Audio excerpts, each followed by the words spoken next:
नमस्कार दोस्तों। देखिए, आज हम बातचीत करेंगे ग्रेड सेकंड के विद्यार्थियों के संदर्भ में।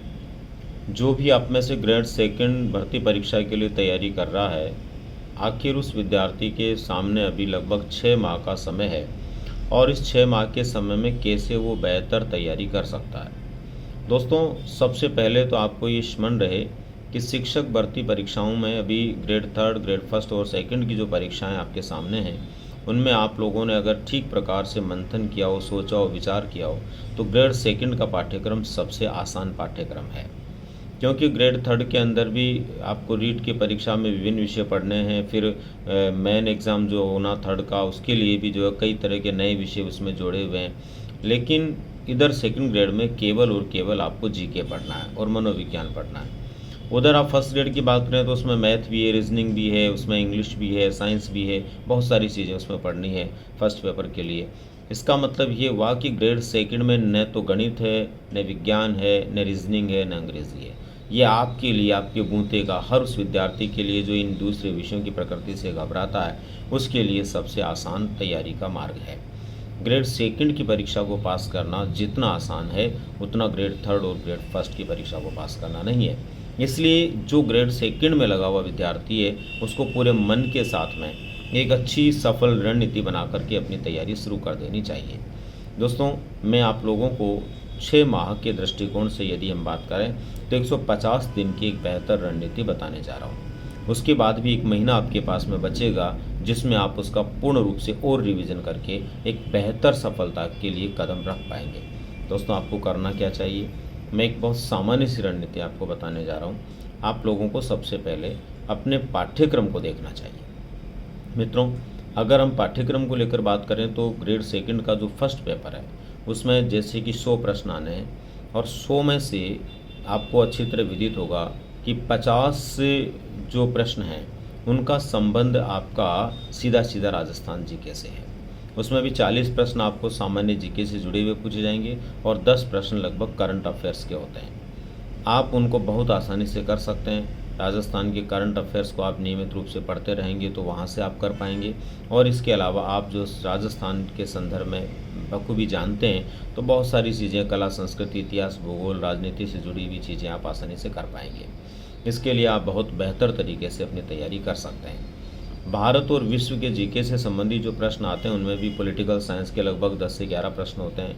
इसी तरह से भारत के भूगोल से संबंधित लगभग 5 प्रश्न हो सकते हैं। विश्व के भूगोल से संबंधित लगभग 5 प्रश्न हो सकते हैं। 5 प्रश्न अर्थशास्त्र से जुड़े हुए हो सकते हैं। 5 प्रश्न आपके करंट से जुड़े हुए हो सकते हैं। ऐसे कुल मिलाकर के हम बात करें तो लगभग 30 प्रश्न जो उसमें भारत और विश्व के भूगोल से या जो दूसरे प्रकार के हमारे सामान्य ज्ञान से जुड़े हुए प्रश्न हैं, या राजनीतिक परिक्षेत्र से या फिर करंट अफेयर्स के क्षेत्र से पूछे जा सकते हैं। वो अगर आप थोड़ा मन लगा करके पढ़ते हैं तो बहुत आसान और एकदम सामान्य ज्ञान वाले प्रश्न पूछे जाते हैं। इसका मतलब ये हुआ कि उनको आप आसानी से कर सकते हैं। इसके बाद में थोड़ा सा आपके लिए आता मनोविज्ञान। 20 प्रश्न इसके आने हैं। तो मनोविज्ञान दोस्तों, आप सभी लेवल पर पढ़ रहे हैं। वर्तमान समय मनोविज्ञान जो है इस तरह का विषय हो गया है कि लगभग सभी परीक्षाओं के लिए हमें पढ़ना होता है। तो ये एक कॉमन सा विषय हो गया है और इसको तैयार करना सेकंड ग्रेड के लिए सबसे आसान है।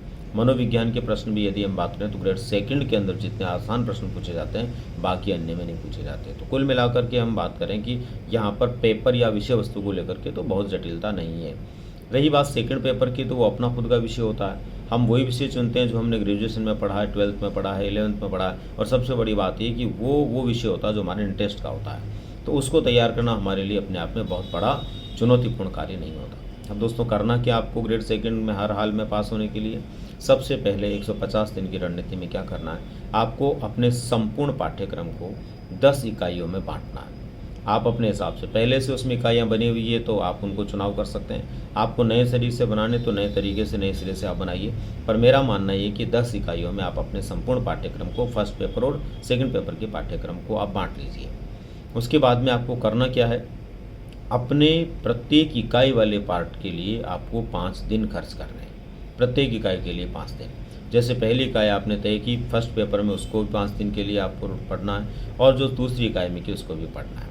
अब 5 दिन अगर आप एक इकाई के लिए लगाते हैं तो उसके अंदर दोस्तों 4 दिन आपको उसको पूरे मन से पूरी इकाई को पढ़ना है, फर्स्ट पेपर वाली को भी और सेकंड पेपर वाली को भी। और 5वें दिन आपको उसमें जो प्रश्न बन सकते हैं उन प्रश्नों को बनाना। कैसे बनाना, प्रश्न बनाने का तरीका क्या होगा, आप पीछे के पेपर लेके बैठिए। आपको देखना कि जो इकाई आपने पहले तय की है उस इकाई में से पिछली परीक्षाओं में जो भी ग्रेड सेकंड अब तक हुआ उसमें क्या प्रश्न पूछा गया। अब मान लीजिए उस पहली इकाई के अंदर से अब तक की जितनी परीक्षाएं हुई उन परीक्षाओं के अंदर 10 प्रश्न पूछे गए, तो आपको क्या करना है, प्रत्येक प्रश्न के एवज में 3 सप्लीमेंट्री प्रश्न बनाने हैं। इसका मतलब ये हुआ कि पहले 10 ये प्रश्न इस इकाई में से आए हुए हैं, तो अब इसमें से ये 30 प्रश्न हो सकते हैं मैक्सिमम जो पूछे जा सकते हैं। आप एक एक चीज़ को अगर गौर से देखेंगे तो 30 प्रश्न बनाना बहुत मुश्किल नहीं होगा। लेकिन यदि आप उस इकाई में से 30 प्रश्न बना लेंगे और 10 पहले के प्रश्न उसमें आपने पेपर में देखे वो हैं, टोटल 40 प्रश्न हो गए। दोस्तों 40 प्रश्न आपके लिए रामबाण साबित होंगे। मैं बहुत ही ईमानदारी से आपको बता रहा हूँ कि अगर ये 30 प्रश्न आपने मन से बना लिए ना उन 10 प्रश्नों के अकॉर्डिंग, और 40 प्रश्न टोटल आपके पास हो गए, 30 आपने बनाए और 10 पहले के, उससे बाहर कोई प्रश्न उस इकाई में से आने वाला नहीं है। हर हाल में वहीं से प्रश्न आएगा, क्योंकि कुछ बचेगा ही नहीं। जब आप मन से पढ़ोगे तो आपको खुद को पता लगेगा इसमें से और क्या पूछा जा सकता है। इसके बाद में फिर आप इसी तरह से अगली इकाई को 4 दिन पढ़ना और 5वें दिन इसी तरह प्रश्न बनाना है। दोस्तों 50 दिन में आपका ये कार्य एक बार पूरा होगा। 50 दिन में आपका ये कार्य पूरा होगा। उसके बाद में फिर आप दोबारा वही प्रक्रिया शुरू कीजिए। दोबारा आप वही पढ़िए, लेकिन इस बार अब आपको प्रश्न नहीं बनाने हैं। प्रश्न बनाने की जगह क्या करना है, जहाँ पहले आप 5वें दिन प्रश्न बना रहे थे फर्स्ट नंबर पर, अब आपको यहाँ पर कोई मॉडल पेपर हल करना है। कोई मॉडल पेपर हल करना है और जो प्रश्न आपने पीछे बनाए थे वो प्रश्न भी एक बार आपको अच्छी तरह से दोबारा पढ़ना है कि मैंने ये प्रश्न बनाए थे, इसके आंसर ये थे और मुझे आज भी याद है कि इनके ये होंगे। उसके बाद एक मॉडल पेपर आप तैयार कीजिए। उस मॉडल पेपर को आप ढंग से पढ़ करके उसके उत्तर दीजिए। दोस्तों इस प्रक्रिया को आप दूसरे राउंड में अपनाइए। तो इस तरह से फिर अगले 50 दिनों में आप दोबारा कोर्स पूरा कर लेंगे, जिसमें अब की बार भी 4 दिन पढ़ रहे हैं, 5वें दिन प्रश्न नहीं बना रहे बल्कि मॉडल पेपर हल कर रहे हैं और जो प्रश्न पहले हमने बनाए थे उन प्रश्नों को हम ढंग से तैयार कर रहे हैं। दोस्तों उसके बाद क्या करना है, फिर तीसरा राउंड शुरू करना है। अब तीसरे राउंड में अपने को क्या करना है, तीसरे राउंड में 4 दिन तक हमें पढ़ना है और 4 दिन पढ़ने के बाद 5वें दिन हमें जो मॉडल पेपर जो हमने पिछली बार हल किया था वो मॉडल पेपर और जो प्रश्न हमने बनाए थे उन्हीं को दोबारा रिवाइज करना है। क्या उनमें से सारे प्रश्न अपने को याद है, या हो सकता है देखो मॉडल पेपर में पिछली बार आपको 2 प्रश्न नहीं आए, फिर आपने देख लिया उनका आंसर है, तो अब की बार क्या वो 2 प्रश्न आ रहे हैं या नहीं आ रहे हैं। और उम्मीद करता हूं कि तीसरी बार जब आप उन्हीं प्रश्नों को और उन मॉडल पेपरों को हल करेंगे तो शायद आप 100% तक पहुंच पाएंगे। और दोस्तों इस तरह से तीसरे राउंड में लगभग आपके 5 महीने का जो समय होगा उसके अंदर आपका कोर्स 3 बार रिवाइज हो जाएगा और इतना बेहतर ढंग से रिवाइज हो जाएगा कि बिना किसी दूसरे व्यक्ति का सहयोग लिए आप एकदम चमक जाएंगे, एकदम बजने लगेंगे। आपके माइंड में से आपकी विषय वस्तु जो है एकदम चमक की तरह बाहर निकलेगी और आपको खुद को लगेगा कि अब मेरी परीक्षा हो जानी चाहिए, मुझे सब कुछ आ रहा है और मैं बेहतर रिजल्ट देने वाला हूँ। लेकिन दोस्तों और आपको क्या करना, देखिए जब 150 दिन का यह समय गुजर जाएगा उसके बाद में भी 1 महीना आपके पास बचेगा। उस 1 महीने में आपको 10 मॉडल पेपर फुल कोर्स के खरीदने हैं। फुल कोर्स के मॉडल पेपर किसी के भी खरीद लीजिए, ज़रूरी नहीं है कि आप किसी पर्टिकुलर व्यक्ति के लाएं। बहुत सारे पब्लिकेशंस वाले होते हैं, बहुत सारे टीचर्स होते हैं, बहुत अच्छे अच्छे पेपर बनाते हैं, मॉडल पेपर बनाते हैं। मॉडल पेपर से प्रश्न परीक्षा में मिले ये ज़रूरी नहीं है। मॉडल पेपर केवल और केवल हमारी स्पीड को जांच करने के लिए और उसको बढ़ाने के लिए योगदान देते हैं। इसलिए आपको 10 मॉडल पेपर खरीदने और लगातार 10 दिन तक एक एक मॉडल पेपर को हल करना है। अब उसमें कैसे करना, पहले दिन आप मॉडल पेपर को हल करेंगे और रिलैक्स होकर के अगले दिन उसके अंदर क्या गलतियाँ आपसे हुई उसको देखेंगे कि मेरे से ये गलती क्यों हुई, कहाँ पर हुई, क्या मैंने इसको पहले पढ़ा नहीं था, पढ़ा तो क्या मैं भूल गया इसको। ऐसे आप करेंगे तो दोस्तों 20 दिन आपके 10 मॉडल पेपर में निकल जाएंगे और उसके बाद का जो समय आपको मिलता है 10 दिन 15 दिन, उसके अंदर आप एकदम रिलैक्स होकर के जो जो चीज़ें आपको और ज़्यादा मजबूत करनी है उनको आप रिवाइज करते रहिए। इस प्रोसेस में दोस्तों आपको 3 बार पूरे पाठ्यक्रम को बहुत ढंग से पढ़ने का और प्रश्न बनाएंगे खुद तो बारीकी से समझने का और मॉडल पेपर हल करने का इतना अनुभव हो जाएगा, इतना ज़बरदस्त अनुभव हो जाएगा कि आप पेपर फर्स्ट और पेपर सेकंड दोनों में ही बहुत अच्छा कर पाएंगे। दोस्तों पेपर फर्स्ट में तो जैसा कि आपको विदित है आपके जो टोटल प्रश्न आने हैं 100 प्रश्न, उन 100 प्रश्नों के अंदर से 50 प्रश्न राजस्थान जीके के, उसमें भी 10 करंट के आएंगे और उनको आप आसानी से कर सकते हैं। राजस्थान सामान्य ज्ञान को आप सभी परीक्षाओं के लिए पढ़ते रहते हैं। भारत और विश्व से संबंधित जो जीके आपको उसमें आना है, उसके अंदर जो है संविधान को लेकर के प्रश्न आते हैं, लगभग 10-11 प्रश्न जो आपको जनरली इधर उधर दूसरी परीक्षाओं के लिए भी पढ़ने होते हैं। काफ़ी चीज़ें आप ऑलरेडी उनमें जानते भी हो। इसी तरह से विश्व और भारत के भूगोल से संबंधित जो प्रश्न आ सकते हैं 8-10 प्रश्न, उन 8-10 प्रश्नों को भी आप इजीली कर सकते हैं, क्योंकि उसमें भी एकदम कॉमन वाले प्रश्न, बहुत सामान्य वाले प्रश्न पूछे जाते हैं। जो सामान्य ज्ञान हमने अगर भूगोल से संबंधित भारत और विश्व का पढ़ा है तो हम कर पाएंगे।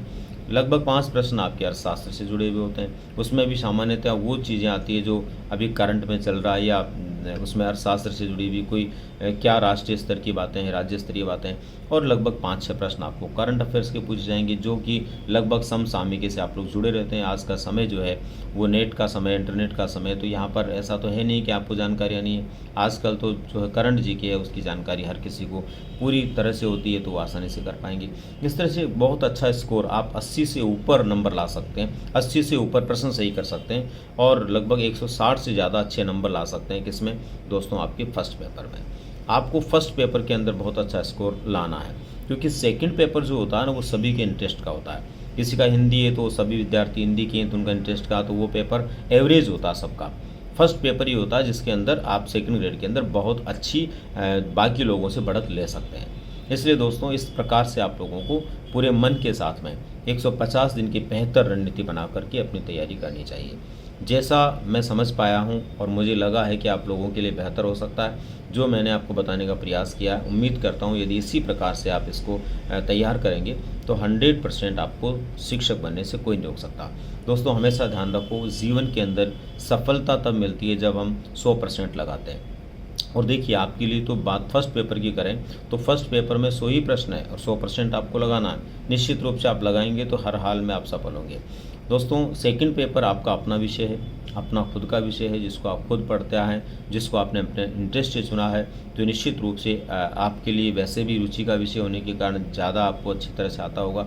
फिर भी थोड़ा सा आप अपने एफर्ट्स लगाएंगे और जिस तरीके से मैंने आपको बताया है, अगर आप उस तरीके को अपनाएंगे तो आपको सफल होने से कोई नहीं रोक सकता। दोस्तों, रही बात किताबों की, बहुत सारे विद्यार्थी ये डिमांड करते हैं कि कौन सी किताबें पढ़ें। दोस्तों, मेरा एक ही मानना है, मैं बहुत अलग सिद्धांतों की बात करता हूँ। हो सकता है आप में से कई लोगों को मेरे सिद्धांत पसंद आए, कईयों को नहीं आए, लेकिन ये सच है, एकदम आत्मा की बात है कि कोई किताब खराब नहीं होती है, कोई किताब घटिया नहीं होती है, सब अच्छी होती है। हर व्यक्ति अच्छा लिखने की कोशिश करता है। कभी आप भी अच्छे लेखक बनोगे तो आप भी अच्छी किताब लिखोगे। आप शिक्षक बन के बच्चों को पढ़ाने जाओगे तो आप भी अच्छा ही पढ़ाओगे। हर आदमी ये सोचता है कि मैं एकदम अच्छा करूं, मेरी किताब एकदम अच्छी जाए, बालकों के प्रश्न उसमें से मिले। इसलिए कोई किताब खराब नहीं होती है, वो हम अपना चुनाव होता है, हम कौन सी किताब का चुनाव करें।